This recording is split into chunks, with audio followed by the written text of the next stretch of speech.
ఏవం జ్ఞాత్వా కృతం కర్మ పూర్వైరపి ముముక్షుభిః కురు కర్మైవ తస్మాత్ త్వం పూర్వైః పూర్వతరం కృతం. ఓ అర్జున, మరలా చెబుతున్నాను, ఇదేదో నేను నీకు చెబుతున్న తత్వం కాదు. ఈ తత్వం ఈనాటిది అంతకన్నా కాదు, అతి పురాతనమైనది. ఎంతో మంది ఋషులు ముముక్షువులు మోక్షం కోసం ప్రయత్నం చేసిన వారు నేను చెప్పిన ఈ తత్వాన్ని తెలుసుకొని ఆ తత్వం ప్రకారం కర్మలను ఆచరించి ముక్తులయ్యారు. ఇదే మార్గాన్ని నీవు కూడా అవలంబించు.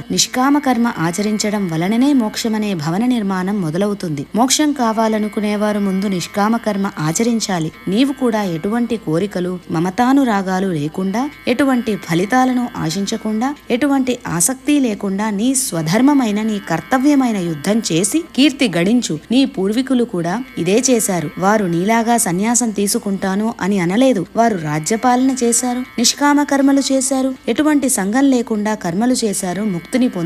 నీవు కూడా వారి మార్గాన్ని అనుసరించు అని ఉపదేశించాడు.